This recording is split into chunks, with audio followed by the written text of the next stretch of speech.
عمران خان نے BBC کو interview دیا اور ان کے سوال کے جواب میں کہا ہمارا نئے آرمی چیف سے ابھی کوئی ریلیشن نہیں ہے۔ ساتھ ہی BBC نے ایک سوال داغنے کی کوشش کی کہ آپ ملک میں معاشی عدم استحکام پھیلا رہے ہیں۔ عمران خان نے ایسے زبردست انداز میں اینکر کو لاجواب کیا، اینکر آنکھیں پھاڑ کے دیکھتا رہا۔ عمران خان نے ہلنے کا موقع نہیں دیا، زبردست جواب سے اینکر کو لاجواب کر دیا۔ کسی بھی موقع پر اینکر کو اپنے اوپر حاوی نہیں ہونے دیا۔ کیا جوابات دیے عمران خان نے، آپ کو کچھ حصہ سنواتے ہیں۔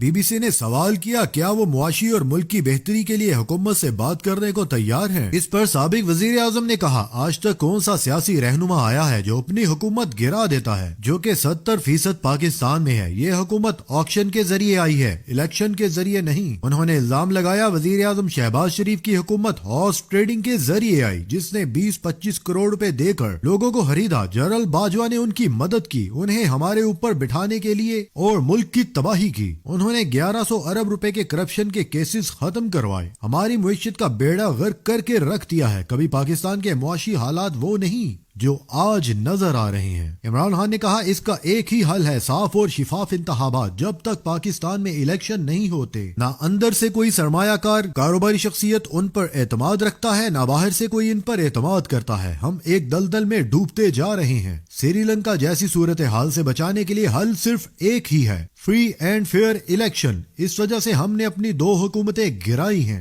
ملک میں بعض سیاسی تجزیہ کاروں کا خیال ہے تحریک انصاف اگست میں عام انتخابات چاہتی ہے، تو حکومتی وزراء نے بارہا یہ اعلان کیا ہے کہ قومی اسمبلی اپنی مدت پوری کرے گی اور نئے عام انتخابات اکتوبر میں ہوں گے۔ تو حکومت کو دباؤ میں لانے کی وجہ کیا ہے؟ اس پر عمران خان نے کہا قانون کی بالادستی، رول آف لا کی دھجیاں اڑا دی ہیں۔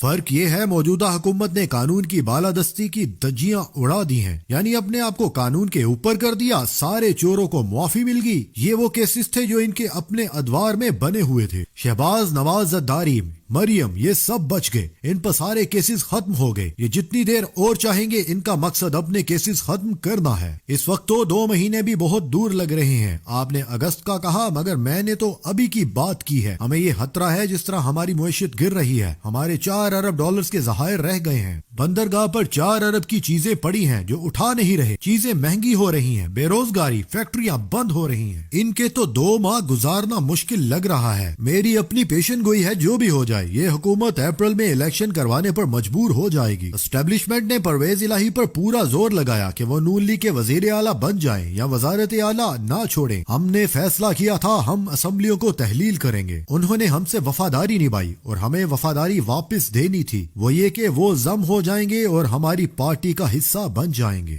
ایک جو عام رائے پائی جاتی ہے کہ سیاسی عدم استحکام کی وجہ سے حکومت معاشی طور پر کوئی فیصلہ نہیں کر پا رہی، اور بعض مبصرین کا دعویٰ ہے تحریک انصاف کی مہم ملک میں عدم استحکام میں اضافہ کر رہی ہے۔ اس پر آپ کیا کہنا چاہیں گے؟ سوال پوچھے ان سے کوئی یہ سوال پوچھے کہ انہوں نے سازش کر کے ہماری حکومت کیوں گرائی تھی، جبکہ 17 سال میں ہماری سب سے بہترین معاشی کارکردگی تھی۔ ہم کون سی غلطی کر رہے تھے جو انہوں نے ایک آرمی چیف کے ساتھ مل کر ہماری حکومت گرائی؟ اس کے بعد ان سے سنبھالی نہیں گئی۔ میں نے اور اس وقت کے وزیر خزانہ شوکت ترین نے مل کر جنرل باجوہ کو بتایا تھا اگر آپ نے سیاسی عدم استحکام پیدا کیا یہ سازش کامیاب کرنے کے لیے تو کوئی بھی معیشت کو نہیں سنبھال سکے گا، اور وہی ہوا۔ ان سے سنبھالی نہیں گئی، مارکیٹ نے ان پر اعتماد کھو دیا، یہ اپنی چوریاں اور NRO2 لے رہے ہیں، ملک کے اندر افراتفری پیدا ہونے لگی ہے۔ آج ذرا کسی کاروباری شخصیت سے پوچھیں کیا یہ ہماری وجہ سے ہوا ہے؟ یہ انہیں آتے ساتھ ہی اندازہ ہوا ہے کہ ان کے پاس تو روڈ میپ ہی نہیں۔ جو جنرل باجوہ نے ان کے ساتھ مل کر کیا ہے دشمن بھی پاکستان کے ساتھ نہ کرتا۔ آج اٹھا کر دیکھ لیں پاکستان اپریل میں کدھر کھڑا تھا، آج کہاں ہے؟ میری دفعہ انہوں نے 3 لانگ مارچز کیے تھے، سارا وقت انہوں نے میری حکومت پر تنقید کی، اس کے باوجود ہم ترقی کر رہے تھے۔